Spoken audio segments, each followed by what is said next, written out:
কে পারে? আরে কি পারে না? কাবাঘর নির্মাণ হয়ে গেল। এই কাবাঘর কি জন্য বানাইলেন? পুনর্সংস্কার করলেন। আল্লাহ পাক রব্বুল আলামিন ইব্রাহিমকে বললেন, ওয়াআযযিম ফিন-নাসি বিল-হাজ্জি ইয়াতুকা রিজালান ওয়া আলা কুল্লি দামিরিন ইয়াতিনা মিন কুল্লি ফাজ্জিন আমিক। এই সূরা মুখস্থ পড়ে রাখ, একদিন কাজে লাগবে। ইব্রাহিম আলাইহিস সালামকে আল্লাহ বললেন, ইব্রাহিম কাবাঘর তৈরি হয়ে গেছে। জি। তুমি আযান দাও। কিসের আযান দেব? নামাজের আযান না, হজের আযান দাও। নামাজের আযান 5 ওয়াক্ত হবে, হজের আযান আর কেউ দেবে না। হজের আযান তুমি একবার দাও, হজেরও আযান দিতে হবে। ইব্রাহিম আলাইহিস সালাম বলে, আল্লাহ মাইক নাই, কি দিয়ে আযান দেব? কত দূর যাবে এই আযান?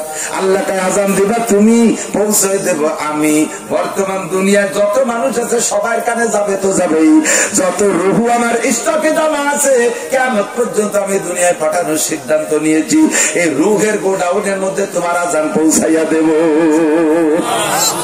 হাদিসে লেখা ইব্রাহিম আলাইহিস সালামের সেই হজের আযান দেওয়ার পরে দুনিয়ায় যারা শুনেছে প্রত্যেকের কাছে মনে হচ্ছিল আমার কাছে যারা ইব্রাহিম আলাইহিস সালাম ডাক দিচ্ছেন, আর যারা সেদিন লব্বাইক বলেছিল জীবদ্দশায় তারা হজে একবার না একবার হলেও যাবে এবং গিয়েছে তারা। আর রূহের জগতে আমাদের কাছে ইব্রাহিম আলাইহিস সালামের আযান পৌঁছে গিয়েছিল, কিন্তু আমরা তো জানি না, মনে নাই। ওই জায়গা রূহের আওয়াজ ভিতরে তাইকে যখন এই আওয়াজ পৌঁছেছে, আমরাও সেদিন অনেকেই লব্বাইক বলেছিলাম, আমরাও লব্বাইক বলেছিলাম। ডাকের জবাব হলো আরবিতে লব্বাইক। জোরে বলেন কি? একটু বলেন লব্বাইক আল্লাহুম্মা লব্বাইক। সামনেই তোরে বাজান যারা গেছে দিয়ে একদম শুনে দেয়। আরাফাতের থেকে যখন মুজদালিফার দিকে রওনা দেয়, এই 1 কোটি মানুষ 300 ফিট চওড়া রাস্তা, আটা লাগে না, পড়িয়ে গেলে মরে যাবেন। শুধু কোন মতে টেনে টুলি সুজায় থাকতে হবে, চাকা আপনার চালানো লাগবে না, অনায়াসে গোষ্ঠী গোষ্ঠী এক দুটি থাকবে স্রোতের মতো। আর ওই জায়গা যে লব্বাইকের ডাক, হাজিকে আছে দিকে একটু ধ্যান দেওয়ারে দুজন অন্ত কিরম লাগে, মনে হয় যেন জান্নাতের মধ্যে দিয়ে হাঁটতেছি। একটু বলবেন আপনারা? এই আওয়াজের সাথে আল্লাহ যেন সবাই রে আরাফাতের থেকে মুজদালিফায় যাওয়ার তৌফিক দান করেন। লব্বাইক আল্লাহুম্মা লব্বাইক। এই নবী শোনাতে না? লব্বাইক আল্লাহুম্মা লব্বাইক লব্বাইক লা শারীকা লাক লব্বাইক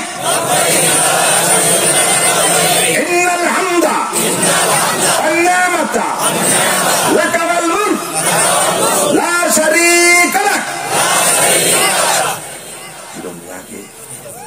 আমার মনে করছে এইভাবে জাতি হতো সব কিছু। এই 2 বছর জাতি পারি না, পাগল হয়ে গেছে।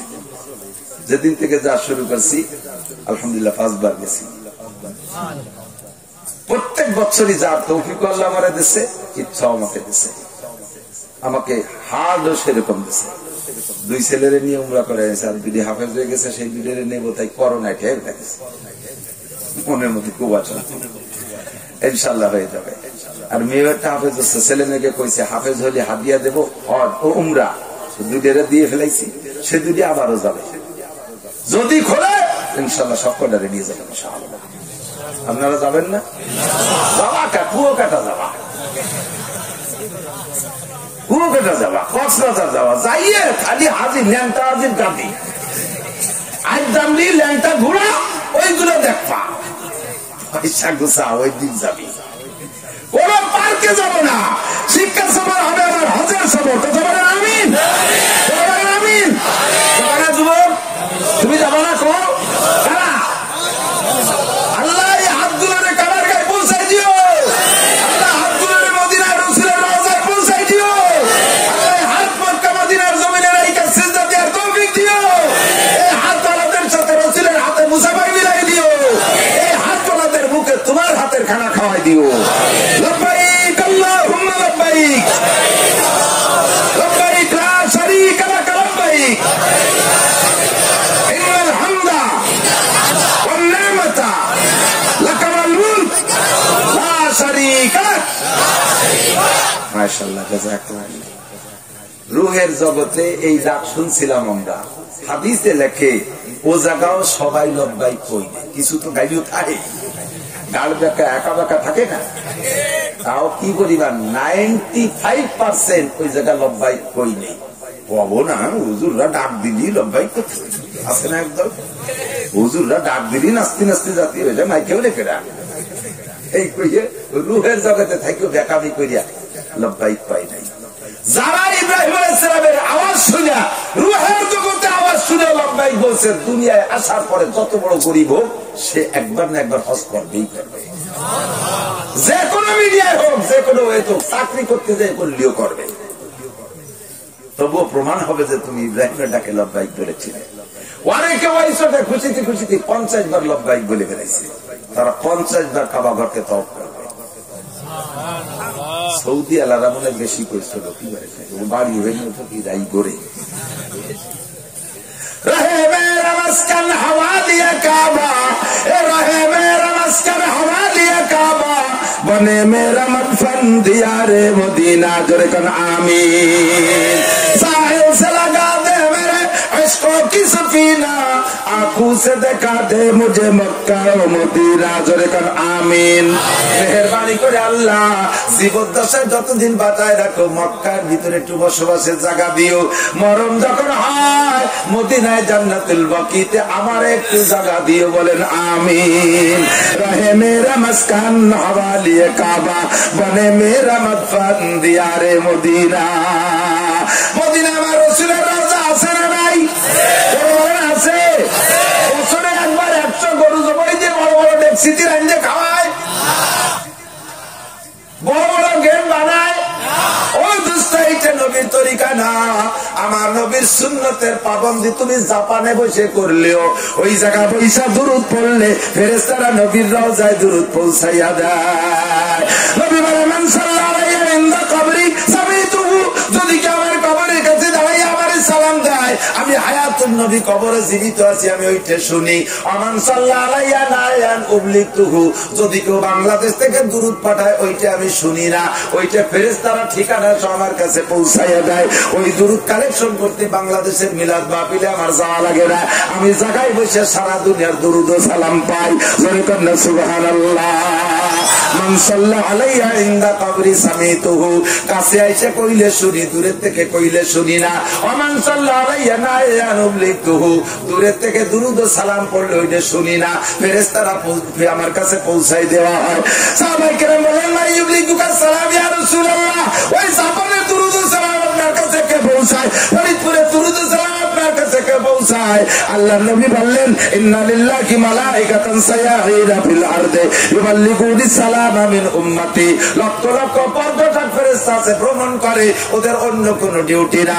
আমার উম্মত যে যে জায়গা থেকে দুরুদ ও সালাম পড়ে, ওই ফেরেশতারা ঠিকানা সহ আমার কাছে পৌঁছাইয়া দেয়। আমার নবীও যেমন নবীর হাদিয়াও পৌঁছায় তেমন, কথা বলেন ঠিক কি না?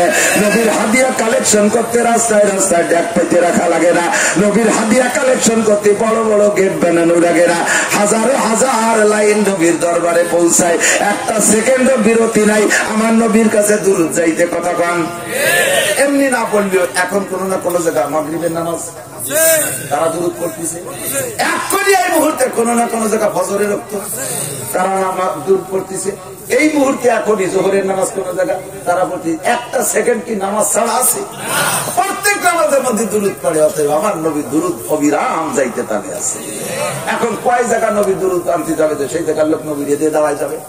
নবীকে আমি শুয়ে থাকলাম, এমনি একজন চলে আসে, সুবহানাল্লাহ। এই এত বড় কাম গান দিতে আমার হাতে বাজে আল্লাহ। তো দোস্ত, আমরা এমন জাতির জাতি, যেই জাতির মুরব্বীদের হাতের মধ্যে এত বড় বরকত, ঠিক কি ঠিক না? আওয়াজের মধ্যে বরকত। তো প্রমাণ করে দেব যে আল্লাহ তাআলা আমাকে যে আওয়াজ পৌঁছে দিছিলেন, আমিও রুহের জগতে থেকে লব্বাইক বলেছিলাম। একটা জীবন বীমা করলেন, হজ বীমা করলেন, একটা হজ বীমা করলেন। বীমা তো আপনার খুলি, জীবন বীমা নাম কি দিয়েছে? জীবন বীমা। ওর নাম হলো মরণ বীমা। কারণ খোলার সময় পিছনে নমিনে রাখে। কতক্ষণ নমিনের কি মানে? যাতে আমি এই টাকা পাওয়ার উঠানোর আগে যদি মরে যাই, তাহলে পিছনের ওই লোক উঠাই খাতি পারবে, এই জন্য নমিনে রাখে। আর টাকাটা রাখার সময় নিয়ে যে আমি যদি অকালে মরিয়ে যাই ছেলে মেয়ে আমার টালটু বলটু এরা কি হইলে খাবে তো এই টাকা কটা দিয়ে যাই ওরা দুই মুছে খাতে পারবে। ওরা রাখার সময় নিয়ে যে টাকা কাজে লাগবে মরার পরে, আসলে মরার পরেই কাজে লাগে। উনিরা খাই যেতে পারে না, মরার পরে ওরা উঠে মুঠে খায়। তাহলে এর নাম কি জীবন বীমা না মরণ বীমা? মরণ বীমা না। একটা জীবন বীমা করলে যে জীবন দশায় হজে যাবে, আজকে একটা মুরগি কিনবেন, একটা ডিম কিনবেন, কোন এক মহিলার বাড়ির মুরগি পেটের তলে দেবেন, ছাউ ফুটবে, ওই বাচ্চাটা হলি তাই যে মুরগি হবে, ওর পেটে এই কটা হবে, সেই কটা বেশি একদিন ছাগল কিনবো, ছাগল কটা হয়ে গেলে বেশি একটা গাই কিনবো, গাই বেশি যে কটা বাছুর হয়, তাই বেশি যে কয় টাকা হয়, তাই একদিন হজে আর উমরায় যাবো। এইরকম একটা জীবন বীমা করবেন। তবে কোনো ব্যাংকে থুইয়েন না, আর কোন সমিতিকে দিয়েন না, ওই জন্য সুদিন পর লাগাইয়ে না। সুদিয়ে টাকা দিয়ে হজ করলে হজে গুরগন্ধ পায়। হ্যাঁ, লাখ লাখ টাকার মালিক হয়ে গেছে, মুহূর্তের মধ্যে সুদির পর লাগাইতেছে বস্তা করে টাকা। ওর থেকে যদি হজ করে আসতাম আল্লাহ বলে দিয়েছে, আল্লাহকে তোমার মতো বলদ নেই আমি দাদা তোরে হ্যাঁ আসতে গেছে কিনা, পুরো হজ নষ্ট করে ফেলাইছি। সোর ঘুষিয়ে টাকার সুদিয়ে টাকা যে হজ হয়, আইছালা জাল দলে বুঝতে চাকরি বুঝতে মামলা আকাম করে টালটু বলতে টাকা কামাই হচ্ছে, গাজার ব্যবসা হয়ে, আর তাই দিয়ে আমার হজ করে তুই হজ নষ্ট করতেছি, তুই সকাল তার জন্য স্যান্ডেল দিয়ে বলে কেনা কথা বলে আকামের টাকা নিয়ে না, ক্লিয়ার ফ্রেশ। আমি যে পদ্ধতি বলছি এইরকম একটা হজ বীমা করবেন, আল্লাহ তাআলা তৌফিক দেবে। যদি টাকা পূর্ণ হওয়ার আগে আপনার ইন্তেকাল হয়ে যায়, খোদার কসম আল্লাহ তাআলা আপনাকে এটা পূর্ণ হজের সব দান করবে। এর সাইতে ইনকাম আর কি চান? আমার হাতে আর কিছু নাই, সব ডালি আল্লাহু আকবার, আল্লাহু আকবার। এই যে মক্কা যাবেন না ইনশাআল্লাহ, কত দাম, কি দাম, সুবহানাল্লাহ। আপনারা তো জান নাই, যারা গেছে তারা দেখছে। বুড়োরা যাইও সে জায়গা যাতে পারে নাই, বুড়ো কালে হজে যাইয়ে জুত হয় না। সরকার ওই যে 50-এর উপরে উমরা বন্ধ হয়ে গেছে। আসলে 50-60 পরে যাইয়ে খালি ওই হাই ছাড়া হাঁপানি ছাড়া কিছু বড় একটা দেখবে। সময় মতো আসতে পারলাম না, সময় মতো সময় মতো যাত্রীরা মারার কারণে চাষু কিছু জমানের দূরকে দেখবেন, জিয়ারায় ঘুরতে দেখাতে নেবেন, নিচে দাঁড়ায় উপর দিক তাকে একটা হাই সাইডে চলে আসবে।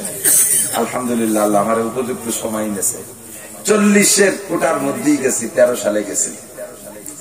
যাইয়া একে দৌড়ে, আমি তো পাতলা মানুষ, একে দৌড়ে পাহাড়ে সেই নূর পাহাড়ের গাড়ে হেরা যে পাহাড়ে, ওই পাহাড়ের অর্ধেক পদ্ধতি উঠে চলে গেছি। প্রথম দৌড়ি যে আস্তে আস্তে হিনতে যদি হাঁপায় যাই খালি পরে উঠতে পারবো না। রাস্তাও ভালো না, সিঁড়িও জুত না, স্লিপ স্লিপ ভাব। সরকার কোন রাস্তা বানায় নেই, পাকিস্তানিরা কাটলেরা ওরা একটু কাটি কেটে একটু সিমেন্ট দিয়ে দিয়ে বানাইছে। তো একে দৌড়ি অর্ধেক উঠে গেছি। আর